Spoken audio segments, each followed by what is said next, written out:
चलिए स्टार्ट करते हैं। देखिए लास्ट क्लास में आपको बता दिया गया था कौन कौन से आपके चैप्टर्स है, क्या आपके कोटेशन है, कैसे आपको क्या पढ़ना है, ये सब आपको बता दिया गया था। आज के टॉपिक में हम चालू कर रहे हैं आपका कॉस्ट अकाउंटिंग। कॉस्ट अकाउंटिंग का सबसे एक मेगा चैप्टर चालू कर, इसका नाम क्या है, कॉस्ट शीट। याद रखिएगा जैसे आपको फर्स्ट क्लास में आपको बता दिया गया था कितने मार्क्स के कितने कितने चैप्टर आने वाले हैं, उसमें किसी को दिक्कत नहीं होना चाहिए। सबसे पहले फर्स्ट वाला वीडियो देखिएगा, वो वाला वीडियो देखने के बाद आपको समझ आ जाएगा आपको पढ़ना कैसे है, कितने मार्क्स के क्या क्या चैप्टर है। पहले कंटेंट उसको सॉल्व करने के बाद आज की क्लास में एंटर कीजिएगा। पहले वाले पार्ट में मैंने आपको बताया था चैप्टर के सिलेबस का नाम, पूरा सिलेबस डिस्कशन हो गया था आपका फर्स्ट वीडियो में। सेकंड वीडियो में एक छोटा सा सम्स मैंने करवाया था 5 मार्क्स का, वो बहुत ही इंपॉर्टेंट है, वो एग्जाम में हर बार आता है। उसमें था फिक्स्ड कॉस्ट, वेरिएबल कॉस्ट और सेमी वेरिएबल कॉस्ट बोल के था। एक चैप्टर आपका देखिएगा इंट्रोडक्शन में आपको मिलेगा सिलेबस वाले कंटेंट में, वहां पर आपको देखिएगा कौन कौन सा डेफिनेशन का पार्ट है। अभी मैं डेफिनेशन के पार्ट नहीं करा रहा हूं, अभी का आज का मेन टॉपिक आपको जो कराना है वो चैप्टर का नाम क्या है, कॉस्ट सी। क्या है, कॉस्ट सी। सबसे इंपॉर्टेंट याद रखिएगा, जब तक आपको कॉस्ट शीट समझ में नहीं आएगा आप कुछ भी नहीं कर पाइएगा। आज का मेगा जो टॉपिक है वो आपका है कॉस्ट शीट का, तो कॉस्ट शीट आपको आना जरूरी है। उसके साथ साथ कुछ टर्म्स होते हैं, वो टर्म में आपको डिस्कस करते हुए चलूंगा। लेकिन पहले जो मैं आपको कॉस्ट शीट का फॉर्मेट बना रहा हूँ वो देखते रहिएगा, और आपको डिस्क्रिप्शन में फॉर्मेट आपको मिल जाएगा। लेकिन मेरे साथ उतारते रहेंगे तो आपको ज़्यादा जल्दी याद होते रहेगा। तो कॉस्ट शीट का फॉर्मेट फटाक से उतारते रहिए। सबसे पहले इसको याद रखिएगा, मैं टाइप में तोड़ रहा हूँ, पूरा का पूरा कॉन्सेप्ट एक साथ नहीं बना रहा हूँ। आपको मैं क्या कर रहा हूँ, मेन जो टॉपिक से आपको पार्ट आपको याद करने हैं वो करवाते हुए चल रहा हूँ। सबसे पहले याद रखिएगा फर्स्ट आइटम का नाम होता है कॉस्ट शीट। में कॉस्ट शीट का फॉर्मेट नहीं बताया जा रहा है, कॉस्ट शीट का पार्ट बताया जा रहा है। पहले हेडिंग दीजिएगा direct material consume. Direct material consume, या तो रॉ मटेरियल कंज्यूम भी इसको बुलाता है। क्या बुलाता है, रॉ मटेरियल कंज्यूम। ये आपका फर्स्ट हेडिंग है, पहला पार्ट है। किसी भी सम्स में पहले आपको ये निकालना है। ऐसे करके 4 या 5 6 पार्ट है, वो पार्टों को मैं डिस्कस कर रहा हूँ। सबसे पहले आपको क्या निकालना होगा, डायरेक्ट मटेरियल कंज्यूम या रॉ मटेरियल कंज्यूम। ये क्या होता है याद रखिएगा, कोई भी मटेरियल जो होता है, इसको भी नहीं लिखवा रहा, ये तो फर्क है, सुनिएगा। कोई भी मटेरियल जो होता है ना, वो 3 टाइप का होता है। एक होता है रॉ मटेरियल, एक होता है WIP, इसका फुल फॉर्म होता है वर्क इन प्रोग्रेस, और लास्ट होता है फिनिश्ड गुड। क्या होता है, फिनिश्ड गुड्स।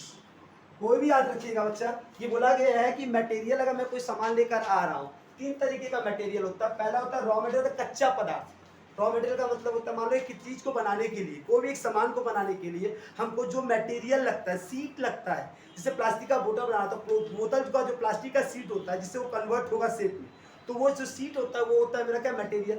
ठीक है, मटेरियल का मतलब होता है सामान को बनाने के लिए जो इंग्रेडिएंट लगे। जैसे ये बोर्ड, व्हाइट बोर्ड है, इसको बनाने के लिए ये लगा होगा, ये हुक लगा होगा, फिर ये पिन लगा होगा, व्हाइट लगा होगा, पीछे कार्डबोर्ड लगा होगा। ये सब तो पहले अलग अलग आया होगा ना, अलग अलग मैंने लाख लाख पीस मंगाया होगा, फिर उसको असेंबलिंग किया होगा, असेंबलिंग करके उसको फिनिश भी बनाया गया होगा। तो सर रॉ मटेरियल मतलब सामान अलग अलग अलग मिल रहे हैं, उसको बोलते हैं रॉ मटेरियल। WIP का मतलब वर्क इन प्रोग्रेस, मतलब वो काम जो अभी चल रहा है, इनकम्प्लीट है। मतलब इसमें से क्या कर दिया गया होगा, व्हाइट बोर्ड का सीट काट दिया गया होगा नाप करके, हाँ, लेकिन उसके अंदर ये सील ला दिया गया होगा, मतलब पैक नहीं किया, मतलब ये बिकने के लिए अभी रेडी नहीं है। मतलब ऐसा प्रोडक्ट जो खाली मटेरियल पड़ा हुआ मेरे पास, वो होता है raw material. Work in progress मतलब उसमें अभी आधा पर काम हो चुका है, आधा काम बाकी है, पूरा फिनिश नहीं हुआ है। जैसे एग्जांपल, मैंने आपको मटेरियल आपको दिया हुआ है, ये मटेरियल आपका अभी वर्क इन प्रोग्रेस में, अभी कंप्लीट नहीं है। एक जो मैंने आपको पार्ट दिया हुआ, एक 3 चैप्टर का पार्ट है, जैसे मटेरियल, लेबर, ओवरहेड आपके पास कंप्लीट है। लेकिन इसके बाद का जो प्रोसेस कॉस्टिंग है, ओवरहेड कॉस्टिंग है और ऑपरेटिंग कॉस्टिंग है, बहुत सारा टॉपिक बाकी है जिसकी जीरोक्स अभी देना बाकी है आपको।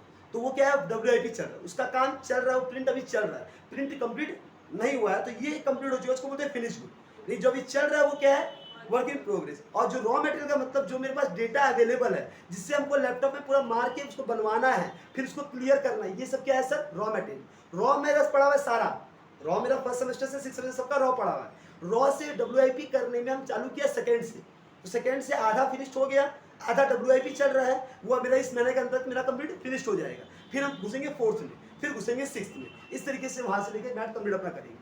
तो यहाँ पर रॉ मटेरियल का मतलब जो आपके पास डेटा अवेलेबल है, जो मैंने मार्केट से डेटा कंसीडर किया है, जो इंपॉर्टेंट क्वेश्चन निकाले हैं, ये पेपर निकलवाए हैं, ये सब रॉ मटेरियल हुआ। वर्क इन प्रोग्रेस का मतलब जो मेरे को मिल गया है डेटा, मैं उसको सजाना चालू कर चुका हूँ, एडजस्ट करना कैसे, किसको लेना है, किसको हटाना है, किस पेज को नहीं लेना है, ये होता है WIP चल रहा है। जब ये कंप्लीट हो जाएगा, जब सब कुछ प्रिंट होकर आपके हाथ में आ जाएगा, तो ये होता है फिनिश गुड। तो कोई भी मटेरियल कितना टाइप का होता है, WIP, finish good and raw material, ये याद रहेगा। अभी हम किसके बारे में लिख रहा है, रॉ मटेरियल के बारे में। किसके बारे में, रॉ मटेरियल कंज्यूम कैसे निकलता है। सबसे पहले निकलता है opening stock of raw material. क्या होता है, सबसे पहले लिखो इसके अंदर क्या आता है, लिखो opening stock of raw material. Opening stock of raw material ढूंढिएगा, ओपनिंग स्टॉक में तारीख देखिएगा, या तो 1 अप्रैल होगा या तो 1 जनवरी होगा, आपको दिया रहेगा 1 अप्रैल या 1 जनवरी दिया रहेगा। सुनिए ये ओपनिंग डेट का है, ओपनिंग डेट का रॉ मटेरियल को लेना, फिर उसमें क्या करोगी, ऐड करोगी। क्या करोगी, add purchase of raw material, purchase of raw material. Sir opening stock of raw material मतलब पहले से मेरे पास इतना रॉ मटेरियल था, मेरे पास पहले से इतना रॉ मटेरियल अवेलेबल था, और मैंने अभी क्या किया सर, और मटेरियल को परचेस किया मार्केट से। मेरे पास पहले से इतना रॉ मटेरियल था, इतना रॉ मटेरियल मैंने और मार्केट से परचेस किया, तो ये क्या हो गया, परचेस ऑफ रॉ मटेरियल। इसके बाद क्या आएगा सर, इससे रिलेटेड खर्चा, फ्रेट, कैरेज, ऑक्टन, मतलब फैक्ट्री में जो सामान को बनाने से रिलेटेड को डायरेक्ट एक्सपेंसेस, जो इसको सामान को बनने से रिलेटेड खर्चा लगता है, इन मटेरियल से रिलेटेड जो भी खर्चा होगा, इन सारे खर्चे को मैं क्या बोलूंगा सर, इसको मैं बोलूंगा डायरेक्ट मटेरियल कंज्यूम में आएगा, या रॉ मटेरियल कंज्यूम के अंदर ये खर्चे आएंगे। फिर लास्ट में क्या लेस करूंगा sir, closing stock of raw material. क्या आएगा, closing stock of raw material. ये जो माइनस कर लूंगा, इसको करने के बाद जो आएगा, इसको मैं क्या बोलूंगा, इसको मैं बोलूंगा क्या, डायरेक्ट रॉ मटेरियल कंज्यूम। क्या बोला जाएगा, रॉ मटेरियल कंज्यूम। मैं आपको पूरा कॉस्ट का फॉर्मेट नहीं अभी लिखवा रहा हूं, पार्ट बाय पार्ट याद करवा रहा हूं। पहले ये पार्ट आपको याद रहेगा, तो इसके बिना सम चालू नहीं होगा। जब भी सम चालू होगा तो पहला स्टेप आपको क्या लिखना पड़ेगा बेटा, आपको निकालना है raw material consume. Raw material consume कैसे निकलता है sir, opening stock of raw material, purchase of raw material, freight, carriage, octroi of raw material, और रॉ मटेरियल, रॉ मटेरियल से रिलेटेड। इसके अलावा कोई भी कैरेज मत ले लेना, किससे रिलेटेड, मटेरियल से रिलेटेड। अगर कोई भाड़ा लगा है, मटेरियल से रिलेटेड कोई फ्रेट लगा है, मटेरियल से रिलेटेड कोई ऑक्टन लगा है, तो इस खर्चे को ऐड करेंगे और लास्ट में क्लोजिंग लेस कर देंगे। अकाउंट से पढ़ते थे बचपन हम लोग ना, opening plus purchase minus closing, opening plus purchase minus closing, और से रिलेटेड डायरेक्ट खर्चा, इसी को बोलते हैं डायरेक्ट मटेरियल कंज्यूम।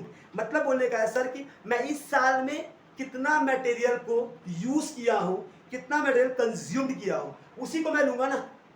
इस साल में मेरे पास ऑलरेडी पिछले साल का क्लोजिंग स्टॉक पड़ा हुआ था, जो मेरे इस साल का ओपनिंग बना, इस साल मैंने इतना माल और खरीदा, इस साल के अंत में इतना माल बच गया, तो मैंने कितना माल कंज्यूम किया, कितना माल मैं यूटिलाइज किया, कितना माल मैंने यूज किया, इसको बोलता हूं डायरेक्ट मटेरियल कंज्यूम। यहां तक पहले कॉपी कर लीजिए, यहां तक कोई दिक्कत हो तो हमको बोलिएगा। चलिए मैंने बता दिया आपको क्या निकला पहला हेडिंग में। फर्स्ट हेडिंग में आपको रॉ मटेरियल कंज्यूम निकल गया। अब सेकेंड हेडिंग में आपको क्या निकालना है, सेकेंड हेडिंग में आपका प्राइम कॉस्ट। क्या, प्राइम कॉस्ट निकालना है। क्या निकालना है, प्राइम कॉस्ट कैसे निकलता है। सबसे पहले आप क्या निकालेंगे, सबसे पहले जो आपका निकला है रॉ मटेरियल कंज्यूम, क्या निकला है, रॉ मटेरियल कंज्यूम, इसी को बोलते हैं रॉ, क्या बोलते हैं हम लोग, डायरेक्ट मटेरियल। क्या बोलते हैं, डायरेक्ट मटेरियल निकल गया। इस डायरेक्ट मटेरियल में क्या ऐड करना है सर हमको, डायरेक्ट लेबर। क्या ऐड करना है, डायरेक्ट लेबर। डायरेक्ट लेबर का मतलब होता है जो वर्कर काम कर रहे हैं, वर्कर वर्क इन फैक्ट्री, इसको हम क्या देते हैं सर, वेजेस।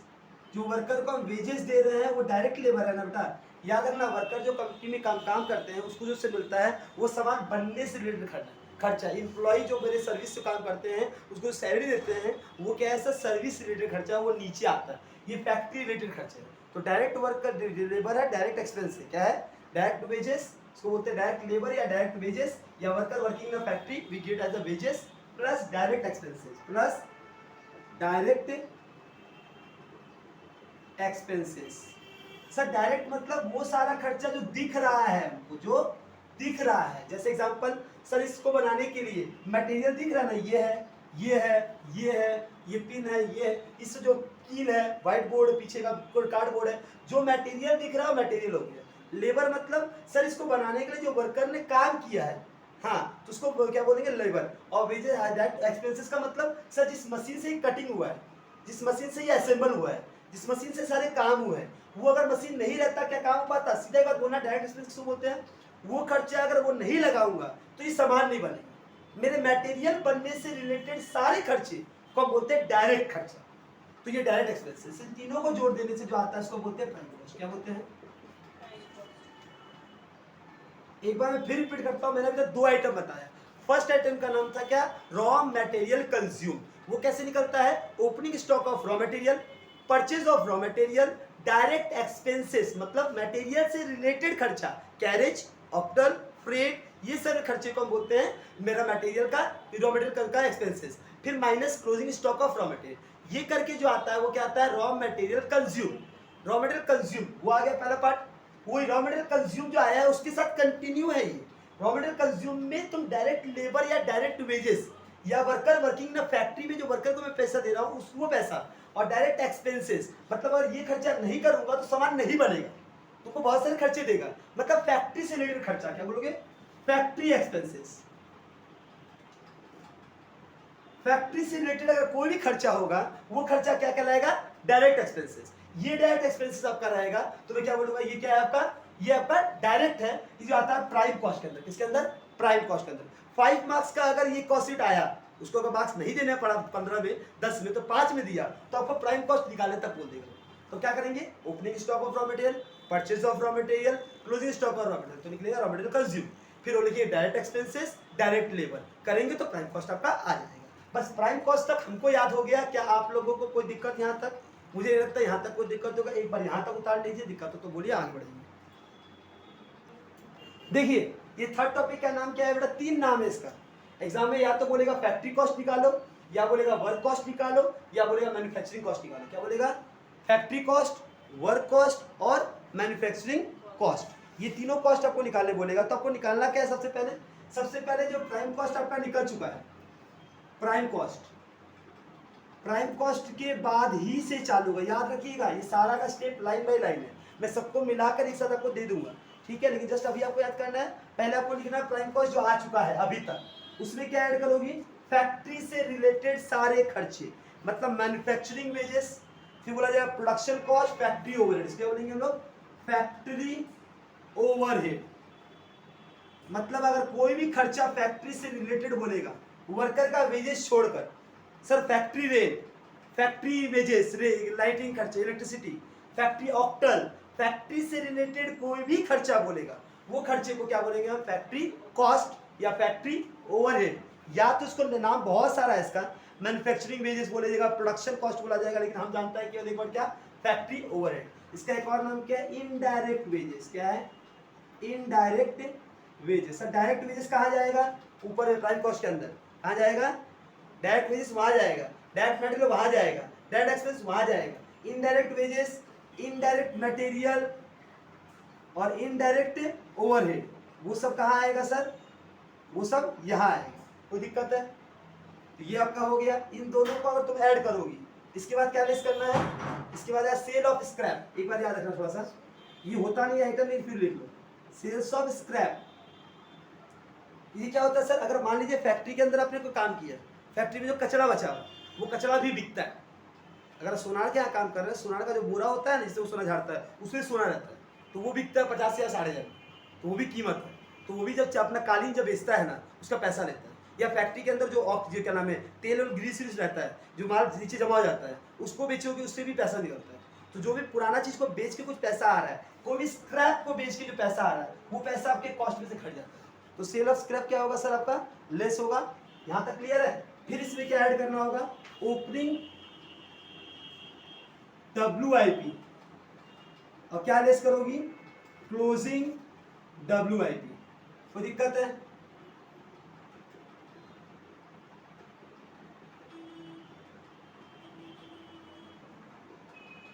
ये जो आएगा इसको हम बोलेंगे वर्क कॉस्ट, फैक्ट्री कॉस्ट और मैन्युफैक्चरिंग कॉस्ट। याद रखना WIP किसके अंदर आता है, वर्क कॉस्ट के अंदर आता है। यहां तक कोई दिक्कत है? मैं जस्ट एक बार फिर से रिपीट कर देता हूं, मैंने क्या वर्ड बोला, मैंने सिंपल से एक वर्ड बोला है कि सर पहले प्राइमरी कॉस्ट क्या होता है। प्राइम कॉस्ट ये कॉस्ट होता है जो सामान बनने से रिलेटेड खर्चे आते हैं। क्या आते हैं, सामान बनने से रिलेटेड जो प्राइम कॉस्ट होता है, मेन कॉस्ट जो लगता है उसको हम प्राइम कॉस्ट बोलते हैं। अगर मैं बात करता हूं कि मैं प्राइम कॉस्ट में क्या जोड़ूंगा सर, फैक्ट्री ओवरहेड, मतलब फैक्ट्री से रिलेटेड कोई भी खर्चा। फैक्ट्री से रिलेटेड खर्चे को हम इनडायरेक्ट मटेरियल, इनडायरेक्ट लेबर और इनडायरेक्ट ओवरहेड बोलते हैं। इन खर्चे को जोड़ूंगा, इसमें सेल ऑफ स्क्रैप प्लेस करूंगा और फिर ओपनिंग डब। याद है 3 मटेरियल था मेरे पास, एक था रॉ मटेरियल, एक WIP, तीसरा फिनिश गुड। तो रॉ मटेरियल कहाँ आया था सर, रॉ मटेरियल कंज्यूम में आया था। और सर WIP कहाँ आएगा सर, फैक्ट्री कॉस्ट के अंदर आएगा। किसके अंदर आएगा, थर्ड फैक्ट्री कॉस्ट के अंदर। इसमें ओपनिंग ऐड होगा, क्लोजिंग लेस होगा, बस ये जो आ जाएगा आपका आ जाएगा वर्क कॉस्ट। यहाँ तक हमको दिक्कत नहीं है। एक बार फिर से रिपीट करता हूँ, तो मैंने पहला पार्ट आपको लिखवाया था रोमन 1, वो क्या था आपका, raw material consume. Raw material consume के अंदर क्या था, opening stock of raw material, purchase of raw material minus closing stock of raw material plus carriage inward, freight, octal, ये सब मेरा आ गया था, रॉ मटेरियल कंज्यूम निकल गया।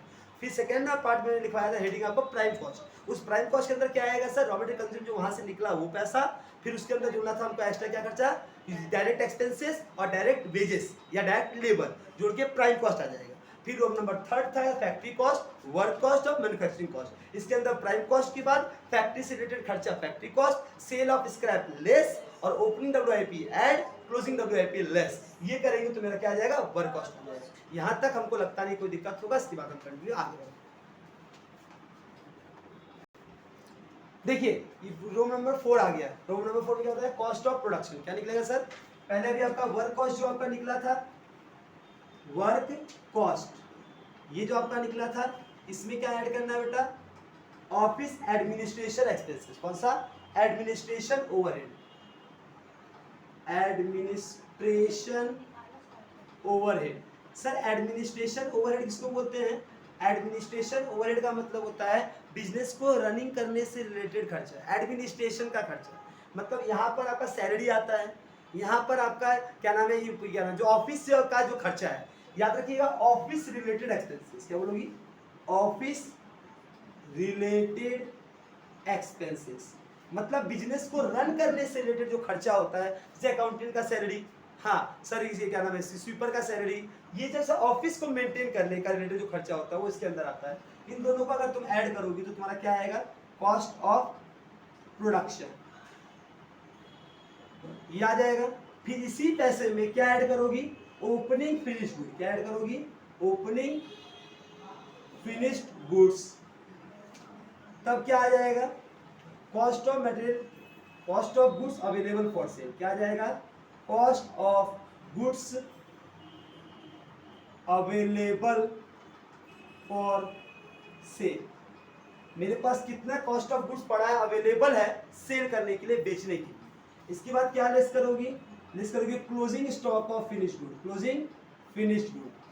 क्लोजिंग फिनिश गुड को अगर मैं लेस करूंगा, क्लोजिंग फिनिश गुड, इसको अगर मैं लेस करूंगा तो जो पैसा आएगा इसको मैं क्या बोलूंगा, cost of goods available for cell था, कॉस्ट ऑफ गुड्स सेल क्या आएगा, cost of goods sold, cost of goods sold, ये आ जाएगा कॉस्ट ऑफ गुड्स सोल्ड। यहां तक में कोई दिक्कत है सर? अभी तक आपने क्या कराया था सर, वर्क कॉस्ट निकाल दिए थे, फैक्ट्री कॉस्ट, उसमें से एडमिनिस्ट्रेशन ऐड करिएगा, तुरंत कॉस्ट ऑफ प्रोडक्शन आ जाएगा। सर कॉस्ट ऑफ प्रोडक्शन का मतलब सामान बन गया सर, यहां तक सामान बनने का है। कॉस्ट ऑफ प्रोडक्शन मतलब सामान बनने से रिलेटेड सारे खर्चे ले लिया गया। अब बेचने का बात नहीं कर रहा हूं सर, फैक्ट्री कॉस्ट जो तुम्हारा वर्क कॉस्ट था वो फैक्ट्री कॉस्ट था, फैक्ट्री में सामान बनने का खर्चा ले लिया। लेकिन सर फैक्ट्री में जो सामान बन रहा है उसके बाद सर ऑफिस में तो सामान आएगा, ऑफिस अगर उसको मेंटेन नहीं करे तो काम कहाँ से होगा, तो ऑफिस का खर्चा का जोड़ लोगी तो कॉस्ट ऑफ प्रोडक्शन हो जाएगा। ये सब प्रोडक्शन का पूरा कॉस्ट हो गया। ये आ गया सर ओपनिंग फिनिश गुड, जितना मेरे पहले से पड़ा हुआ था फिनिश गुड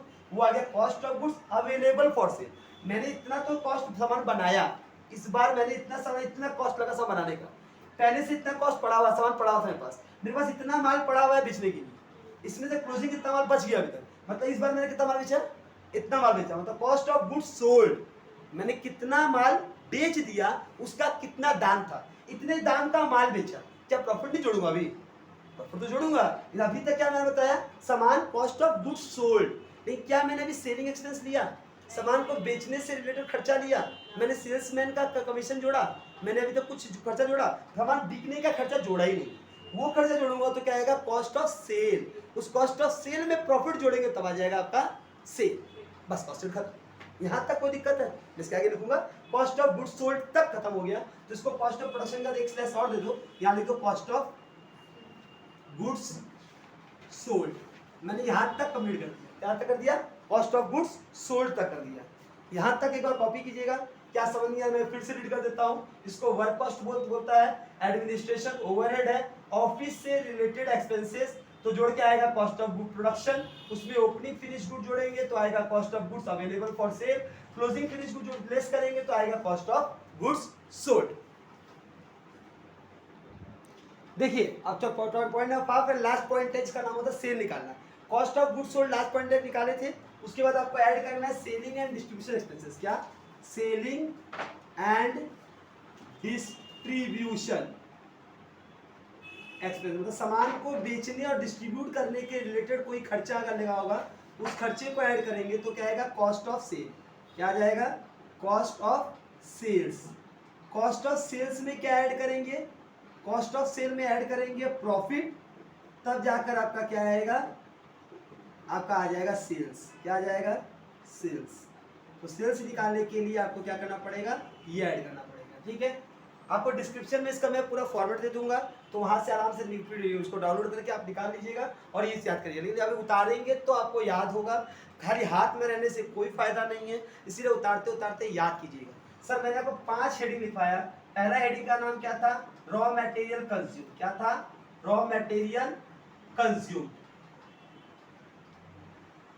सेकेंड हेडिंग था जिसका नाम क्या था? Prime cost. क्या था? Prime cost. थर्ड हेडिंग था जिसका नाम क्या था? Work cost. क्या था? Work cost. चौथा हेडिंग था जिसका नाम क्या था? Cost of production. Cost of production. और इसी एलिमेंट में मैं आपको लिखवा चुका था cost of goods sold. Cost of goods sold. और लास्ट आइटम इसका नाम क्या था? सेल्स। तो यहाँ पर इसे खाली प्रैक्टिस कीजिएगा। रॉ मटेरियल कंज्यूम में क्या क्या आता है? ओपनिंग स्टॉक और raw material, purchase of raw material, carriage inward, freight, octal और एड, और लास्ट में क्लोजिंग स्टॉक लेस। तो यहाँ पे आ गया रॉ मटेरियल कंज्यूम। इसी रॉ मटेरियल कंज्यूम में तुम क्या करोगे? डायरेक्ट वेजेस और डायरेक्ट एक्सपेंस ऐड करोगी तो आ जाएगा प्राइम कॉस्ट। इस प्राइम कॉस्ट में तुम फैक्ट्री ओवरहेड ऐड करोगी, हाँ, या प्रोडक्शन ओवरहेड या मैन्युफैक्चरिंग ओवरहेड या फैक्ट्री से रिलेटेड खर्चा, फैक्ट्री से related indirect material, indirect wages, indirect expenses add करोगे तो तुम्हारा आ जाएगा वर्क कॉस्ट। इसी वर्क कॉस्ट में क्या लेस करना है? अभी खत्म नहीं हुआ। सेल ऑफ स्क्रैप लेस करोगी, ओपनिंग WIP ऐड करोगी, क्लोजिंग WIP लेस करोगी, तब आएगा वर्क कॉस्ट। इस वर्क कॉस्ट में क्या ऐड करोगी? वर्क कॉस्ट में तुम ऐड करोगी तुम्हारा ये क्या नाम है तुम्हारा, ये एडमिनिस्ट्रेशन ओवरहेड। क्या? एडमिनिस्ट्रेशन मतलब ऑफिस से रिलेटेड खर्चा ऐड करोगी तब आएगा कॉस्ट ऑफ प्रोडक्शन। फिर कॉस्ट ऑफ प्रोडक्शन में तुम क्या ऐड करोगी? ओपनिंग फिनिश गुड ऐड करोगे तो cost of goods available for sale आ जाएगा। फिर इसमें से लेस करोगी क्लोजिंग फिनिश गुड तो आएगा कॉस्ट ऑफ गुड्स सोल्ड। फिर कॉस्ट ऑफ गुड्स सोल्ड में तुम क्या ऐड करोगे? सेलिंग एंड डिस्ट्रीब्यूशन ओवरहेड, सामान बिकने से रिलेटेड खर्चा, सेल्समैन कमीशन। ठीक है, मैं travelling expenses for selling of the goods और सर्विसेज, ये डिस्ट्रीब्यूशन, सेलिंग और डिस्ट्रीब्यूशन से रिलेटेड कोई खर्चा होगा तो यहाँ आएगा। तब क्या आ जाएगा? Cost of sale. Cost of sale में प्रॉफिट ऐड करेंगे तब आपका आ जाएगा सेल्स। ये आपका था कॉस्ट शीट का फाइनल फॉर्मेट। ये आपको याद रहेगा, काम हो जाएगा। 5 हेडिंग में तोड़िएगा। अब लास्ट में घर में आप क्या करिएगा कि लंबा सा लाइन डालिएगा, पर्टिकुलर अमाउंट और पूरे आइटम को जोड़ के लिखिएगा, हो गया कॉस्ट शीट और कुछ नहीं। मैंने 5 को अलग अलग तोड़वाया, आप 5 को जोड़ के लिखना है, अलग हेडिंग ना लिखकर। ये 5 रफ में याद रखिएगा। यहाँ तक कोई दिक्कत अगर नहीं है तो मैं एक सम्स लेता हूँ जो आपके ईयर में आया हो, कोई लोकल सम्स नहीं लूंगा, वही करा के अभी सॉल्व करूँगा। पहले यहाँ तक देख लीजिए, उतार लीजिए, दिक्कत तो बोलिए ना थोड़े। देखिए बाबू, ये एक सम देखिएगा, कॉस्ट शीट का एक छोटे से सम्स लिया है, 5 मार्क्स का सम्स आता है एग्जाम में। एक छोटा है, ध्यान से सुनिएगा क्या लिखा है, ध्यान से समझिएगा। देखिए मटेरियल 14,000 रुपये दिया हुआ है, वेजेस 10,000 दिया है, factory overhead 60% of wages, administration and selling overhead excluding commission 20% of work cost. If the sale commission is 5% on sale, क्या है सर? 5% सेल के ऊपर है। And rate of profit is, क्या है? प्रॉफिट का रेट 25% कॉस्ट है। हाँ, फाइंड द सेलिंग प्राइस निकालना है। क्या निकालना है? Selling price. तो करना क्या है सर? आपका फॉर्मेट वही है, पर्टिकुलर अमाउंट वाला फॉर्मेट। सबसे पहले चालू किससे करना है, रॉ मटेरियल कंज्यूम से। रॉ मटेरियल कंज्यूम मटेरियल आपको दे दिया है, क्या ओपनिंग क्लोजिंग कुछ दिया है, इसी को पढ़ेंगे। क्या लिखेंगे, रॉ मटेरियल कंज्यूम। क्या है, रॉ मटेरियल कंज्यूम। कितना दिया हुआ है, रॉ मटेरियल कंज्यूम ही है 14,000 रुपये। मटेरियल को ही हम बोलेंगे रॉ मटेरियल कंज्यूम। इसमें क्या ऐड करेंगे, डायरेक्ट वेजेस। क्या डायरेक्ट वेजेस दिया, हाँ सर वेजेस दिया है। तो वेजेस जो है वो कौन सा वेजेस है, डायरेक्ट वेजेस है। डायरेक्ट वेजेस कितने का है, डायरेक्ट वेजेस आपका 10,000 रुपये का। क्या आपको डायरेक्ट एक्सपेंस दिया है, नहीं सर, फैक्ट्री ओवरहेड दे दिया। तो मेरा ये तो खत्म हो गया, तो ये मेरा प्राइम कॉस्ट आ गया। तुरंत अपना डेटा को याद रखिएगा। पहले आपका रॉ मटेरियल कंज्यूम निकलता है, वो फर्स्ट स्टेप मेरा निकल गया। फर्स्ट स्टेप डायरेक्टली हमको दिया हुआ था। फिर सेकेंड स्टेप में क्या निकलता है, मेरा निकलता है प्राइम कॉस्ट। इन दोनों को जोड़ेंगे तब क्या आ जाएगा, प्राइम कॉस्ट। ब्लैक पेन से कीजिएगा, पेन चेंज तुरंत कर लीजिएगा। यहाँ पर क्या हो जाएगा, प्राइम कॉस्ट। जब प्राइम कॉस्ट हो गया तो इसके बाद क्या ऐड होता था, फैक्ट्री ओवरहेड। क्या होता था, factory overhead. Factory overhead add करेंगे। फैक्ट्री ओवरहेड कितना बोला है सर, बोला 60% ऑफ वेजेस। वेजेस कितना है, 10,000। 10,000 का 60% कितना होता है, 10,000 6,000 रुपये। कितना होता है, 6,000 रुपये। तो 24,000 में 6,000 जोड़ेंगे कितना आ जाएगा, 30,000 रुपये। कितना आएगा, 30,000 रुपया। ये 30,000 क्या कहलाएगा, ये कहलाएगा तुम्हारा वर्क कॉस्ट और फैक्ट्री कॉस्ट। वर्क कॉस्ट और फैक्ट्री कॉस्ट। सर क्यों, क्योंकि मेरे पास अभी ओपनिंग डब्ल्यूआईपी नहीं है, मेरे पास क्लोजिंग डब्ल्यूआईपी भी नहीं है, मेरा सेल ऑफ स्क्रैप भी नहीं है। मैंने बोला सारा आइटम आपको मिलेगा, क्योंकि 5 मार्क्स का समय तो छोटे आइटम मिलेगा। जब आपका आइटम खत्म हो जा रहा है, आपको आइटम पहले आपको ये मिला, मटेरियल मैंने लिया, वेजेस दोनों को मिला के प्राइम कॉस्ट, मटेरियल को बोलेंगे रॉ मटेरियल कंज्यूम, दोनों को जोड़ा प्राइम कॉस्ट आ गया। फैक्ट्री ओवरहेड दिखाई दिया तो ये आ गया वर्क कॉस्ट में। एडमिनिस्ट्रेशन कब आता है, वर्क कॉस्ट के बाद आता है, कॉस्ट ऑफ प्रोडक्शन में, तब जोड़ो। फिर क्या ऐड करेंगे इसमें, फैक्ट्री नहीं एडमिनिस्ट्रेशन, सॉरी फैक्ट्री नहीं, इसमें administration and selling overhead. Administration और सेलिंग ओवरहेड। सर सेलिंग और डिस्ट्रीब्यूशन अलग है, एडमिनिस्ट्रेशन और सेलिंग अलग है। एडमिनिस्ट्रेशन सेलिंग कहाँ आता है तुम्हारा, ये तुम्हारा फैक्ट्री के वर्क कॉस्ट ऑफ प्रोडक्शन के अंदर आता है। और सेलिंग एंड डिस्ट्रीब्यूशन की कमीशन जो होता है वो सेलिंग और डिस्ट्रीब्यूशन में जाता है, तो वो लास्ट में रहेगी, कब, कॉस्ट ऑफ प्रोडक्शन के बाद वाले में। तो ये कितना आ जाएगा, कितना आ जा रहा है, ये बोला है तुम्हारा 20% of work cost. Work cost कितना आया, 30,000। तो 30,000 का 20% कितना हो जाएगा, 6,000। तो ये हो गया 36,000। ये क्या कहलाएगा, कॉस्ट ऑफ प्रोडक्शन। क्या कहलाएगा, कॉस्ट ऑफ प्रोडक्शन। तो कॉस्ट ऑफ प्रोडक्शन कितने का हो गया आपका, कॉस्ट ऑफ प्रोडक्शन हो गया 36,000। जब कॉस्ट ऑफ प्रोडक्शन आपका हो गया यहाँ तक, फिर आपका क्या बचा सर, से आपका सेलिंग कमीशन बचा। सेलिंग कमीशन कहाँ आता है, कॉस्ट ऑफ प्रोडक्शन के बाद जो ऐड करता हूँ, कॉस्ट ऑफ गुड्स सोल्ड। इसके लिए क्या आता है, सेलिंग एंड डिस्ट्रीब्यूशन ओवरहेड। क्या आता है, सेलिंग एंड डिस्ट्रीब्यूशन ओवरहेड। इसके अंदर सेलिंग कमीशन आता है। कितना परसेंट बोला है, 5% सेल का। Well done. क्या आपको सेल पता है, अब यहां से गेम देखिएगा, पूरा गेम खेला है। बोला सेलिंग एंड डिस्ट्रीब्यूशन ओवरहेड का बोला 5% सेल के ऊपर होगा, सेल आपको पता नहीं है। फिर आप बोल रहे हैं सर रेट ऑफ प्रॉफिट बोला 25% कॉस्ट के ऊपर, कॉस्ट अभी आपको पता नहीं है, सेलिंग बाकी है निकालना है। हाँ, तो उसके बाद आपको ये बस ये 2 आइटम अभी फंसा दिया हमको। कॉस्ट ऑफ प्रोडक्शन हमको दे दिया, अभी सेलिंग एंड डिस्ट्रीब्यूशन ओवरहेड पता नहीं है हमको। वो अगर ये ऐड करता तब क्या आता, ये ऐड करके तब जो आता है उसको क्या बोलते हैं, कॉस्ट ऑफ सेल। क्योंकि cost of goods for goods, cost of goods sold होता है। फिर उसमें डब्ल्यूओपी ओपनिंग फिनिश गुड ऐड करते हैं तो cost of goods available for cell आता है। क्लोजिंग ऐड करते हैं तो कॉस्ट ऑफ गुड्स सोल्ड आता है। तब ये सब आगे का प्रोसेस है आपका। तो ये तो क्या पास है ही नहीं, यही आपका क्या करा जाएगा, कॉस्ट ऑफ गुड्स सोल्ड। और ये फिर इसके बाद सेलिंग कॉस्ट ऑफ सेल आएगा। हाँ, कॉस्ट ऑफ सेल के बाद प्रॉफिट ऐड करूंगा, तो यहाँ पे जाकर क्या आएगा, सेल्स आएगा। क्या आएगा, सेल्स आएगा ना। आपको खाली केवल क्या पता है, कॉस्ट पता है। क्या पता है, कॉस्ट पता है। तो आपके पास सेलिंग एंड डिस्ट्रीब्यूशन बोला, ये बोला sales commission 5% on sale, rate of profit 25% of cost, find the selling price. Selling price क्या होगा पता करना। तो जस्ट आप याद रखिएगा, ये आपको रेट्रोस्पेक्टिव मेथड से आपको निकालना पड़ता है। मतलब ये इसको 100 पकड़ के उसके से उल्टा निकाल के आपका प्रोडक्शन कॉस्ट दे दिया 36,000 रुपया, 36,000 बनने का कॉस्ट है। सेल्स को मैं अगर 100 पकड़ता हूँ, क्या पकड़ता हूँ, 100, ये वाला तब कितना हो जाएगा सर, 100 के ऊपर कितना परसेंट दिया है, 5% ना, 5% सेल का है, तो ये पड़ेगा कितना हो जाएगा, 5 हो जाएगा। हाँ, फिर ये कितना हो जाएगा कॉस्ट ऑफ सेल, सर ये वाला दोनों का ऐड करके कॉस्ट ऑफ सेल आता है। तो ये अगर 100 है, प्रॉफिट कितना बोला है 25% कॉस्ट का। अच्छा कॉस्ट के ऊपर 100 पकड़े मेरे को, कॉस्ट कितना है सर, कॉस्ट को 100 पकड़ो, प्रॉफिट कितना हो जाएगा 25, तो सेल कितना हो जाएगा 125, क्योंकि सर कॉस्ट से पहले सेल निकालना होगा। कॉस्ट अगर मेरा 100 है, प्रॉफिट कितना बोला 25, तो सेल कितना 125। जब सेल 125 के बराबर है तो 5 के बराबर कितना होगा, सेल अगर 125 के बराबर है तो 5 के बराबर, ये तो 5% है ना, 5% ऑफ क्या है, सेल है, 5% ऑफ सेल है, तो 125 का 5% कितना होता है, 5 125 निकालो,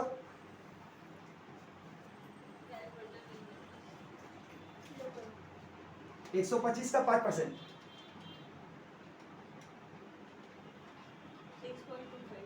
6.25। तो बताओ ये कितना होगा, जब ये 100 है, ये 6.25 है, 6.25 ठीक है, ये अगर 100 है, ये 6.25 है, इसको इससे माइनस करो तो ये निकलता है, ये कितना होगा, ये 100 है, ये आपका 6.25 है, तो ये कितना होगा 100 में इसको माइनस करो, 6.25 को ना, हाँ जी 93.75 93.75 अगर 36,000 के बराबर है तो 100 का बराबर कितना हो जाएगा, इसके बाद कितना सब निकाल लेगा, देखो 36,000 divide by 93.75, 36,000 divide by 93.75 into 6.25, 2400 ये वाला इंटू की 6.5 2400, इन दोनों का ऐड करेंगे या तो इसको डायरेक्ट 100 करेंगे तो भी आपका आ जाएगा कितना 38,400, देख लो वही आएगा, 25 का कर लो तो वही वाला, ये क्या 36,000 डिवाइड बाई 93.75 इंटू 25 कितना हो जाएगा, या तो इसको पोजीशन ना, या तो इसको तो पोजीशन निकाल सकते, बोलो कितना होगा, हम समझा देंगे ना, नहीं डिवाइड बाय इतना, डिवाइड बाय 93.75 इंटू 25,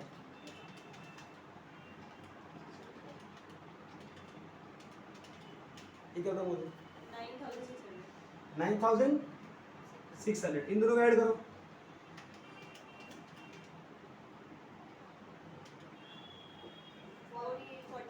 आ गया, समझ में नहीं आया हमको मालूम है, हम समझाएगा, जस्ट पहले समझ में की नहीं, सॉरी समझाया कहाँ बता देगा, यहाँ तक कोई दिक्कत है, मैं ये वाला पार्ट नहीं समझा छोड़ रहा हूँ, मेरा क्वेश्चन क्या दिक्कत है बताता हूँ, ये 5 मार्क्स का था लेकिन सब दमदार था, यहाँ बोलना क्या चाहो सुनिए, मेरा ये पार्ट अगर उतार लीजिए, इस पार्ट में मेरे को इस चीज को समझा रहा हूँ, सुनिए, कॉस्ट ऑफ प्रोडक्शन कितना था, कॉस्ट ऑफ प्रोडक्शन ये दिया हुआ था 36,000, कितना दिया हुआ था, इसमें अभी एक खर्चे का आइटम जोड़ना बाकी ही था, एक खर्चे का item selling and distribution overhead जोड़ना बाकी ही था, सेलिंग एंड डिस्ट्रीब्यूशन ओवरहेड, तब आता है कॉस्ट ऑफ सेल, क्या आता है कॉस्ट ऑफ सेल्स, इसमें तब प्रॉफिट जोड़ेंगे तब जाकर आपका आता है सेल, तब जाकर क्या आता है सेल, ये आपका फॉर्मेट था, ठीक है, जब तक कॉस्ट ऑफ प्रोडक्शन अगर नहीं जोड़ेंगे तब सेल नहीं आएगा, तो हम ये माना क्योंकि हमको बोला था यहाँ पर पहले पढ़ो 25% ऑफ कॉस्ट, कॉस्ट का 25% प्रॉफिट है, कॉस्ट को अगर मैं 100 पकड़ू, ये मेरा कॉस्ट क्या है 100, तो प्रॉफिट कितना हो जाएगा 25, सेल कितना हो जाएगा 125, हाँ है ना, अगर मैं कॉस्ट को 100 पकड़ता हूँ, प्रॉफिट क्या बोला है कॉस्ट का 25%, तो कॉस्ट 100 है, उसका वजह कितना होता है 25, इन दोनों को जोड़ के तब ना प्रॉफिट सेल आता है, ये हो जाएगा 125, और ये सेलिंग कमीशन क्या बोला था हमको, सेल्स कमीशन ये बोला था 5% ऑफ सेल, सेल का 5%, तो सेल कितने का है 125 का 5%, तो यह है 6.25, क्योंकि हमको गिवन ये है तो हमको यहाँ तक तो पहुंचना होगा, 100 ये दिया हुआ है, इसमें 6.25 ये है, माइनस करके 93.75 नहीं आ जाएगा, जब मैं यहाँ आए गया तो इतना डिवाइड बाई ये इंटू 100 करेंगे तो ये आ जाएगा, इंटू 6.25 करेंगे तो ये आ जाएगा, इंटू 25 करेंगे तो ये आ जाएगा, इंटू 125 करेंगे ये आ जाएगा, बस इसको इससे डिवाइड करो, 36,000 को डिवाइड करो 93.75 से, इंटू करो 6.25, तो आपका आ जाएगा सेलिंग एंड डिस्ट्रीब्यूशन, और वही 36,000 से 93.75 इंटू 100 करेगा तो आ जाएगा कॉस्ट ऑफ सेल, इंटू 25 करेगा तो आ जाएगा प्रॉफिट, इंटू 125 करेगा तो आ जाएगा सेल, ऐसे करके आपको निकाल देना है, यहाँ तक में कोई दिक्कत है देख लीजिए, और ये वाला कॉपी कर लीजिएगा, ठीक है, वर्क ओवरहेड का वो वो 10,000 कहाँ से आया? देखिएगा, सी क्या नाम है, क्वेश्चन 2018 में 5 मार्क्स में केवल आया था, लेकिन वही 2019 में कॉस्ट सिर्फ 15 मार्क्स का आया था। सबसे लास्ट 2019 का क्वेश्चन नंबर 9, सबसे लास्ट क्वेश्चन देखिएगा, वहाँ आपको क्वेश्चन मिलेगा। यहाँ आपको पूरा क्वेश्चन मिलेगा, पूरा क्वेश्चन मतलब जो मैंने शुरू से लास्ट तक बताया वो सब है इसमें, जरा पढ़िएगा। यहाँ लिखा है from the following particular relating to the production and the sale of the year ending 31 March 2019 prepare a statement showing the cost and profit raw material opening. ये क्या बेटा, ओपनिंग रॉ मटेरियल मतलब opening stock of raw material. फिर sir WIP, WIP ने कितना प्यारा game खेला। WIP जाता कहाँ है सर, WIP जाता है आपका वर्क कॉस्ट के अंदर, जहाँ सेल ऑफ स्क्रैप में लेस करके फिर opening WIP minus closing WIP करके हम निकालते हैं। लेकिन नहीं, ये क्या बोला, WIP को दो जगह तोड़ा इसने, बोला प्राइम कॉस्ट में भी डालिए WIP। जब प्राइम कॉस्ट निकाले जाइएगा ना, प्राइम कॉस्ट कब निकलता है आपका sir, raw material consume plus direct wages plus direct expenses, फिर add opening WIP less WIP closing WIP, तब जाके प्राइम कॉस्ट निकलेगा। मतलब प्राइम कॉस्ट में भी WIP है ये वाले सम में, और क्या नाम तुम्हारा फैक्ट्री और एक्सपेंस में भी WIP है। जब सम बोल दे तो हमको दोनों जगह डालना है। हमने पहले हमने को कुछ नहीं बोलता था, हम लोग क्या मानते थे WIP कहाँ जाएगा, फैक्ट्री में। तो फैक्ट्री ओवरहेड जब निकालते थे हम लोग, वर्क कॉस्ट जब निकालते थे, उसके जगह पर हम लोग क्या लिखते थे, वहां पर ओपनिंग WIP या क्लोजिंग WIP करते थे। लेकिन इस सब में क्या बोला है सर, प्राइम कॉस्ट में भी WIP है और फिर क्या वर्क कॉस्ट में भी WIP है, उस दोनों जगह चल जाएगा, कोई दिक्कत नहीं हमको। फिर बोला सर मटेरियल परचेज, फ्रेट और मटेरियल, फ्रेट और मटेरियल का मतलब वो याद है, रॉ मटेरियल कंज्यूमर में फ्रेट था, कैरेज था, जो मटेरियल से रिलेटेड खर्चा बोलेगा, हाँ बोल दिया sir. Loss of material by fire, sir loss material word आया ना तो लेस हो जाएगा, मटेरियल से रिलेटेड जो भी खर्चा होगा रॉ मटेरियल कंज्यूम में ही जाएगा। मटेरियल से रिलेटेड जो भी खर्चा होगा या कोई भी फायदा या नुकसान होगा वो रॉ मटेरियल कंज्यूम में ही जाएगा। फिर बोले फैक्ट्री एक्सपेंस, फैक्ट्री में जाएगा। Chargeable expenses, sir direct expense है ये, चार्जेबल का मतलब डायरेक्ट होता है, लिख दो बगल, chargeable expenses known as direct expenses, भाई कोना में लिख लीजिए, चार्जेबल एक्सपेंसेस को ही बोलते हैं हम लोग चार्जेबल एक्सपेंसेस, को हम बोलते हैं डायरेक्ट एक्सपेंस। ये कहा जाएगा प्राइम कॉस्ट में, क्लियर है। फिर सर डायरेक्ट लेबर, ठीक है सर। ऑफिस एक्सपेंस 2 रुपया पर यूनिट और सेलिंग एक्सपेंस 1 रुपया पर यूनिट, देखेंगे सर कितना यूनिट बना है उसके अनुसार कर देंगे। डिस्ट्रीब्यूशन एक्सपेंसेस 15,000, सेल्स 28,000 यूनिट बेचा 4 लाख का, रॉ मटेरियल क्लोजिंग दे दिया, WIP दोनों क्लोजिंग दे दिया, और नीचे में फिनिश गुड दे दिया। फिनिश गुड ओपनिंग का दिया है 8,000 यूनिट, क्लोजिंग का ओपनिंग का रुपया दिया है, क्लोजिंग का रुपया निकालने आपको बोला है, कौन सा मेथड लगाकर, फीफो। इसको फीफो मेथड का यूज करके करिएगा निकालने में, हम बताएंगे अभी आपको, चालू करें। तो आपका फॉर्मेट क्या है जरा ध्यान से देखिएगा, आपको इस सब में फॉर्मेट कैसे यूज करना है। आपको कॉस्ट ऑफ मेटेरियल का निकालने का फॉर्मेट आपको सिंपल से करना है, ये आपका फॉर्मेट है। मेरा सारा सम से एक ही पार्ट में निकलेगा नहीं, मैं पार्ट बाय पार्ट मिटा मिटा के करूँ, तो आप लोग कंटिन्यू नीचे उतारते जाइएगा, ठीक है।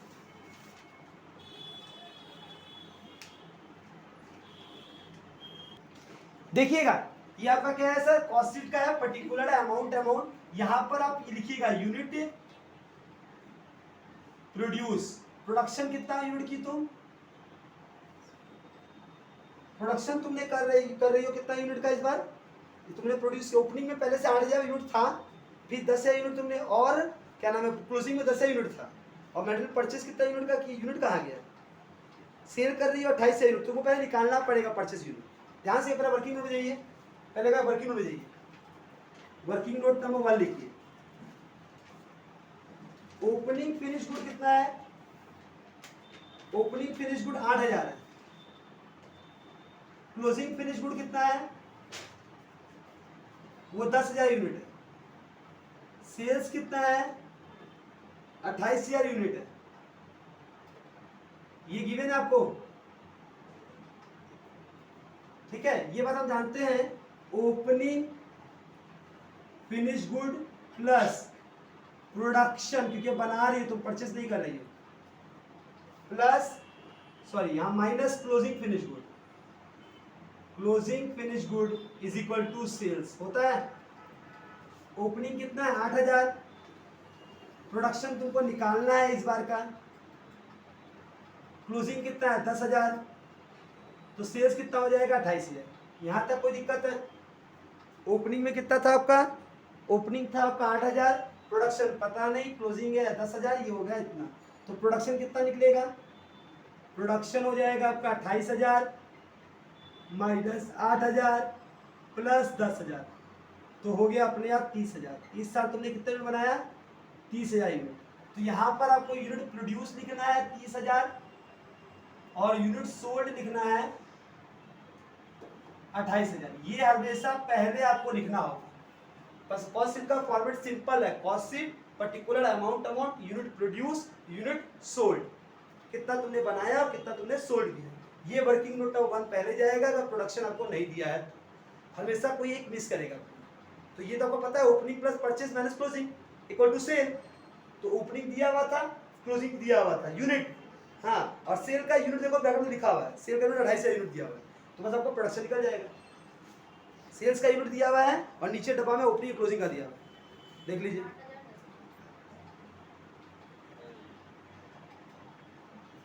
यहां तक कोई दिक्कत है, ये वर्किंग नोट उतरा आपको ये 3 गिवन था, आपको खाली प्रोडक्शन गिवन नहीं था, तो प्रोडक्शन निकल गया मेरा। 15 मार्क्स का है, खाली पार्ट बाई पार्ट समझ आना चाहिए वर्किंग नोट के साथ। यहाँ तक दिक्कत है, ये सिंपल हो गया आपका। यहाँ तक कॉपी कीजिए एक बार, ये वर्किंग नोट में है, इस पर्टिकुलर के अंदर मत लिख दीजिएगा, ये वर्किंग नोट में जाएगा। देखिए वर्किंग नोट का पार्ट आपका हो गया। अब आते हैं से हम लोग का मेन पार्ट करते हैं। पहला मेन पार्ट क्या है बेटा, opening stock of raw material. कितने का ओपनिंग स्टॉक और रॉ मटेरियल, ओपनिंग स्टॉक और रॉ मटेरियल 12,500, अंदर वाले कॉलम में लिखिएगा 12,500। उसके बाद क्या करना है sir, purchase of raw material, purchase of RM लिख दूं short form, purchase of raw material, वो कितने का है 1,10,000। रॉ मटेरियल से रिलेटेड और कोई नाम लिखा हुआ है sir, freight of raw material है, तो भी ऐड कर दो, फ्रेट ऑन मटेरियल कितने का है सर 5,000 का। उसमें और भी एक लाइन नीचे लिखा है loss of material by fire, less कर दो, loss of material by fire, ये कितना हो गया, ये भी 5,000 का, ये लेस कर दिया। यहां तक पहले देखो, फिर बताता हूं, एक मिनट देखिएगा। ओपनिंग स्टॉक और रॉ मटेरियल 12,500 का, परचेस ऑफ रॉ मटेरियल 1,10,000 का, फ्रेट ऑफ मटेरियल 5,000 का, loss of material by fire 5,000 का। ये मटेरियल से रिलेटेड था, और क्या मटेरियल से रिलेटेड खर्चा है, नहीं है, तो लेस कर दो, less closing stock of raw material. Closing stock raw material कितने का है 20,000 का, कितने का है 20,000 का। इन सबको कैलकुलेट करोगे तो क्या आएगा, raw material consume, black pen से लिखिएगा, रॉ मटेरियल कंज्यूम क्या हो जाएगा, रॉ मटेरियल कंज्यूम। ये कैलकुलेट करो, 5 से 5 चला गया, इसमें से 20 चला गया, 90 बचा, 90 1,12,000, 1,02,500 समथिंग। देखो ये आया कि नहीं आया, पहले यहां तक कंफर्म करिए। देखिएगा यहां तक सिंपल सा क्या है, रॉ मटेरियल कंज्यूम का फॉर्म क्या सिखाया था आपको, मटेरियल से रिलेटेड खर्चा जो होगा वो चला आएगा। फिर इसमें क्या ऐड होगा, डायरेक्ट वेजेस, क्या ऐड होगा, डायरेक्ट वेजेस, कहीं दिया हुआ डायरेक्ट वेजेस पढ़ो, डायरेक्ट वेजेस को डायरेक्ट लेबर ही बोलते हैं, लिखाया है देख लो, वेजेस और लेबर एक ही है। कितने का है 1,35,000, कितने का 1,35,000। और डायरेक्ट एक्सपेंसेस क्या था, डायरेक्ट एक्सपेंसेस, डायरेक्ट एक्सपेंसेस को चार्जेबल एक्सपेंस बोलते हैं, क्या बोलते हैं हम लोग, चार्जेबल एक्सपेंसेस। कितने का है सर, 25,000 का, कितने का 25,000। और याद रखिएगा हम एक फॉर्म बताया था आपको कि दो चीज है, WIP 2 जगह जाएगा, प्राइम कॉस्ट भी जाएगा, यहाँ भी जाएगा। तो प्राइम कॉस्ट ये है ना, यहाँ पे क्या करोगे, ओपनिंग WIP ब्रैकेट में प्राइम कॉस्ट,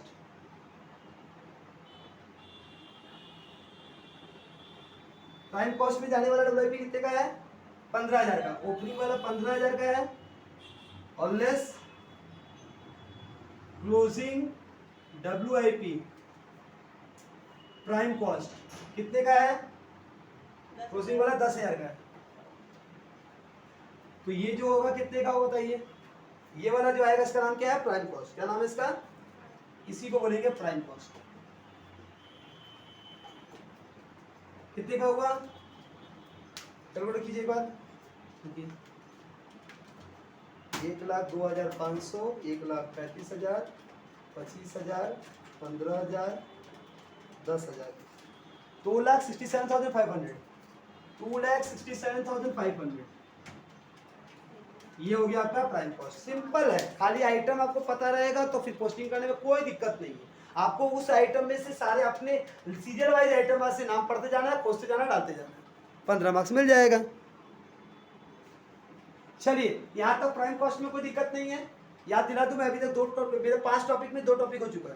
पहले हम लोगों ने क्या निकाला? रॉ मटेरियल कंज्यूम, फिर हम लोगों ने निकाला प्राइम कॉस्ट। प्राइम कॉस्ट का क्या आएगा? Work cost. इस वर्क कॉस्ट में क्या आएगा? फैक्ट्री से रिलेटेड खर्चा और sale of scrap, opening WIP और क्लोजिंग WIP, मेरा आ जाएगा फैक्ट्री कॉस्ट। इसमें देख लो ऐसा कोई आइटम है मेरा? Sir opening raw material consume हो गया, ओपनिंग WIP का हो गया, मटेरियल परचेस हो गया, फ्रेट हो गया, लॉस हो गया, फैक्ट्री एक्सपेंस दिया, डायरेक्ट बोल ही दिया। तो ऐड कर दो फैक्ट्री एक्सपेंसेस। फैक्ट्री एक्सपेंसेस कितना दिया हुआ है? 70,000 रुपये। और कोई खर्चा फैक्ट्री से रिलेटेड कहीं दिख रहा है तुमको? नहीं। और इसका सारा खर्चा खत्म हो गया, फैक्ट्री से रिलेटेड है ही नहीं। फैक्ट्री से रिलेटेड एक्सपेंस हो गया। तो उसके बाद क्या आएगा सर तुरंत इसमें? ओपनिंग WIP, ओपनिंग WIP, क्योंकि इसमें वो नहीं है ना तुम्हारा, सेल ऑफ स्क्रैप नहीं है। ओपनिंग WIP कौन सा वाला? फैक्ट्री है। कौन सा वाला? फैक्ट्री वाला, फैक्ट्री एक्सपेंस वाला, फैक्ट्री एक्सपेंस वाला WIP कितने का है? 3,000 का। और क्लोजिंग कितने का है?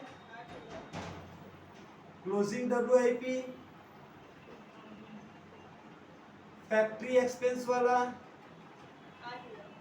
ये कितने का है? 8,000 का। और तो कुछ नहीं जाएगा। बस ये रखा था, और कुछ है ही नहीं इसके अंदर। इसमें क्या आएगा? प्लस 70,000 प्लस 3,000 माइनस 8,000, इसको बोलेंगे वर्क कॉस्ट। 3,32,500 ये आपका है वर्क कॉस्ट या factory cost. Work cost, factory cost, production cost, manufacturing cost, जो कॉस्ट बोलने की इच्छा करे आप बोल सकते हैं, यहाँ तक कोई दिक्कत नहीं है। चलिए वर्क कॉस्ट तक आ गया आपका। वर्क कॉस्ट के बाद क्या करना है? देखिए वर्क कॉस्ट के बाद कौन सा कॉस्ट आता है? वर्क कॉस्ट का एडमिनिस्ट्रेशन, ऑफिस से रिलेटेड खर्चा। ऑफिस से रिलेटेड जो भी खर्चा होगा उसको ऐड करना है। हाँ, तो क्या आ जाएगा? कॉस्ट ऑफ प्रोडक्शन आ जाएगा। क्या जाएगा? कॉस्ट ऑफ प्रोडक्शन आ जाएगा। तो ऑफिस का कोई खर्चा दिया हुआ है सब में? दिया हुआ, देखो ऑफिस लिखा हुआ है, ऑफिस एक्सपेंस बोल रहा है 2 रुपया पर यूनिट। सर यहाँ पर गेम खेल दिया, पता है क्या? 2 रुपया पर यूनिट का ऑफिस, जितना यूनिट तुम बनाओगे उसका ना खर्चा बोल रहा है। जो यहाँ नंबर ऑफ प्रोडक्शन आपको निकालना पड़ा था उसके लिए था। तो लिखो एड ऑफिस एक्सपेंसेस। अगर वो नंबर ऑफ यूनिट आप नहीं निकाल पाए तो यहां से आपका पार्ट गलत हो जाएगा। 30,000 unit as per working note number 1 into 2 रुपया पर यूनिट, तो 60,000 आपका क्या हो जाएगा? एडमिनिस्ट्रेशन ओवरहेड, मतलब ऑफिस एक्सपेंसेस। जो लिखा है किताब में वही वर्ड लिखिएगा, अपना मन से नया हेडिंग मत आइएगा। तो क्या हो जाएगा? Cost of production. इसको हम क्या बोलेंगे? Cost of production. Cost of production कितना हो जाएगा? 3,92,500। इसमें क्या ऐड करेंगे? ओपनिंग फिनिश गुड ऐड करेंगे। Opening finished goods, number of unit bracket में लिखिएगा। ओपनिंग फिनिश गुड 8,000 यूनिट है, उसका कॉस्ट है तुम्हारा 60,000 रुपया। इन दोनों को ऐड करके जो आएगा उसका नाम क्या होगा? Cost of goods available for cell. Cost of goods available for cell कितना हो जाएगा? 4,52,500। अब ध्यान से सुनिएगा, असली काम तो अब है। लेस क्लोजिंग फिनिश्ड गुड्स कितना यूनिट बेटा? 10,000 यूनिट। इसका कॉस्ट कैसे निकलोगी वही हम सिखा रहे हैं, ध्यान से सुनिएगा। आप लोगों ने लिफो फीफो फर्स्ट सेमेस्टर में किया हुआ था, और अभी जस्ट इसके पहले जो मैं यूनिट जो मैं कराऊंगा तो मैं आपको बताऊंगा LIFO FIFO simple weighted HIFO 7-8 method और भी है, खाली अपना लिफो फीफो सिंपल वेटेड नहीं है। फर्स्ट सेमेस्टर के स्टार्टिंग क्लासेस आप लोगों को मैंने कराया था 4 method LIFO FIFO simple weighted, फिर उसके बाद ही 3-4 मेथड 10 मार्क्स का वो सिंपल सा समझाएगा, वो आएगा ही आएगा, वो कभी हटता नहीं है। मतलब पास होने के लिए अच्छा मार्क्स है, चलिए वो प्रैक्टिस आपको करना पड़ेगा। ठीक है, यहाँ पर लिफो लिफो फिर आगे क्या बोला, 5 मिनट बोला है सब में फीफो, फीफो मतलब फर्स्ट इन फर्स्ट आउट, जो पहले आया वो पहले जाएगा। मुझे जस्ट ये बताओ कि जो 10,000 यूनिट बचा है वो कौन सा यूनिट बचा है, प्रोडक्शन वाला कि ओपनिंग वाला? सर ओपनिंग का 8,000 यूनिट था आपके पास, इस बार आपने कितना यूनिट बनाया, 30 यूनिट बनाया, तो टोटल कितना यूनिट हो गया आपके पास, 38 यूनिट हो गया। उसमें से आपने 28 यूनिट बेच दिया, तो जो 10 यूनिट बचा है कौन सा बचा है, इस साल बनने वाला बचा है कि ओपनिंग वाला बचा है? ओपनिंग का तो पहले तुमने बेच दिया, जो 28 है, तो इस साल जो कॉस्ट ऑफ प्रोडक्शन का पर यूनिट का कॉस्ट कितना है, ये जो 3,92,500 जो है ये कितने यूनिट का है, ये 30 यूनिट का है ना। इस बार तुमने 30 यूनिट बनाया, इसका कॉस्ट कितना लगा, 3,92,500। ये 30,000 यूनिट का ये रेट है, तो ये 10,000 कितना होगा। जब कभी भी फीफो बोलेगा, वर्किंग नोट में जाओ, इसको लिखो वर्किंग नोट नंबर 2, इसको वर्किंग नोट नंबर 2 लिख लो, और यहां तक पहले कॉपी कर लो, यहां तक कॉपी हो गया सबका, वर्किंग नोट नंबर 2 लिख लो, यहां तक कॉपी कर लो, हो गया कॉपी सबका।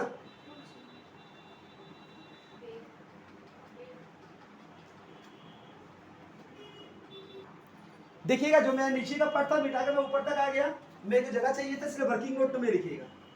मैंने क्या बताया आपको, जस्ट याद रखिएगा, ओपनिंग में आपके पास कितना था, ओपनिंग फिनिश्ड गुड आपका था 8,000 यूनिट, और उसका कॉस्ट कितना था, 60,000 रुपया था। और इस बार आपका कॉस्ट ऑफ प्रोडक्शन कितना था, कॉस्ट ऑफ प्रोडक्शन आपका था 30,000 यूनिट, इस बार आपने 30,000 यूनिट बनाया था, जिसका कॉस्ट कितना निकला था बेटा, कॉस्ट ऑफ प्रोडक्शन का, कॉस्ट ऑफ प्रोडक्शन का कॉस्ट कितना था, कॉस्ट ऑफ प्रोडक्शन का कॉस्ट 3,92,500, 3,92,500, ये आपका क्या था बेटा, कॉस्ट था। डाउट है, आपने सोल्ड किया, क्या किया सर, मैंने सेल किया, कितना यूनिट, 28,000 यूनिट।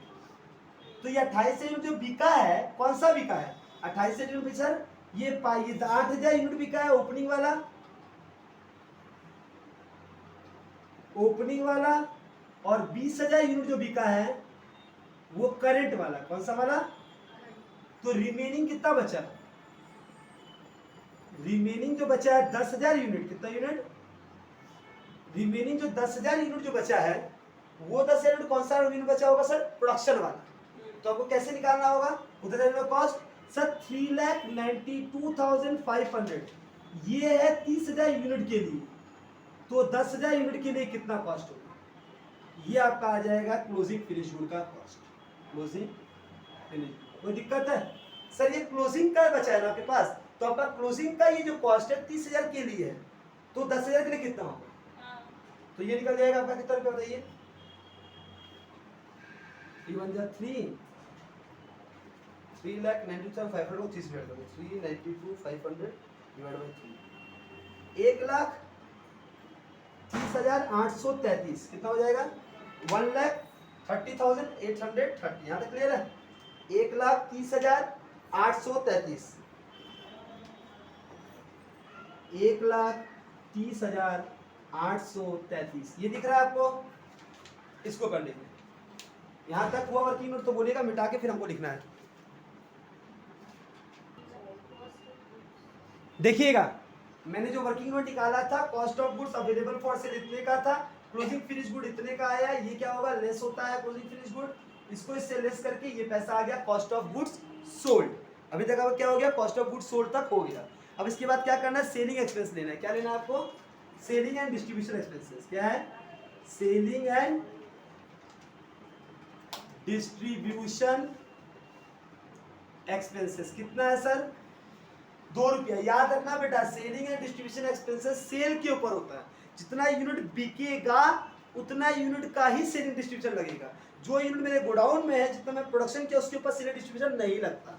तो सर सेल कितना यूनिट हुआ? 28,000। तो बच्चे लोग ये दिमाग में रखना, सेलिंग एंड डिस्ट्रीब्यूशन ओवरहेड 28,000 पर होगा। और वही अगर मैं बोला था सर ऑफिस एक्सपेंस, वो cost of production of unit में प्रोडक्शन पे 30,000 पे जाएगा ए इंटू 2 करके, और यहाँ सेलिंग एंड डिस्ट्रीब्यूशन जाएगा सर 28,000 पे ए करके। कितना होगा सर? 28,000 पे। कितना रुपया? 28,000। तो ये कितना हो जाएगा जोड़कर? 3,49,667। तो ये कॉस्ट ऑफ सेल क्या है? ये cost of sale, cost of sales. Cost of sale में क्या ऐड करेंगे? प्रॉफिट। क्या ऐड करेंगे? सारे कॉस्ट हो गए, देख लो तो एक बार। सेलिंग हो गया सर, डिस्ट्रीब्यूशन एक्सपेंस 15,000 ऐसे दिया हुआ था, इसमें क्या याद नहीं होगा थोड़ा सुन के।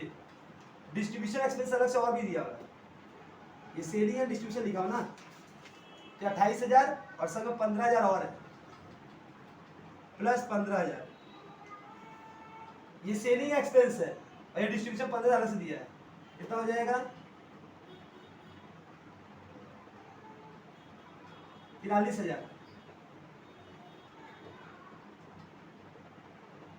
अब देखिए कोई खर्चा बचा है कि नहीं बचा है? सारे खर्चे ले लिए, कोई खर्चे बच गया? ये कॉस्ट ऑफ सेल है। सारे खर्चे हो गए कि खर्चे बचे हैं? सर वो रॉ मटेरियल वाला पार्ट ले लिए, WIP ले लिए, मटेरियल परचेज ले लिए, फैक्ट्री फ्रेट ले लिए, लॉस ले लिए, फैक्ट्री ले लिए, कैरेज ले लिए, डायरेक्ट लेबर ले लिए, ऑफिस एक्सपेंस, सेलिंग एक्सपेंस ले, डिस्ट्रीब्यूशन ले लिए, सेल बाकी है, ये बाकी सब हो गया, सब हो गया, याद हो गया। इसमें ऐड करेंगे प्रॉफिट। क्या करेंगे? प्रॉफिट। तब क्या आएगा? सेल्स। और सेल्स हमको दिया हुआ है, सेल्स कितना? 4 लाख का। कितने का? 4 लाख का। तो सर इसको इसमें से माइनस कर लीजिए, प्रॉफिट अपने आप आ जाएगा। बैलेंसिंग फिगर कितना होगा बताइए? 3,64,667 माइनस 4 लाख, 35,333। ये बैलेंसिंग फिगर है, याद रखना। ये पैसा कैसे आया? इसको इससे माइनस करके आया। बस यहाँ तक ही रहा।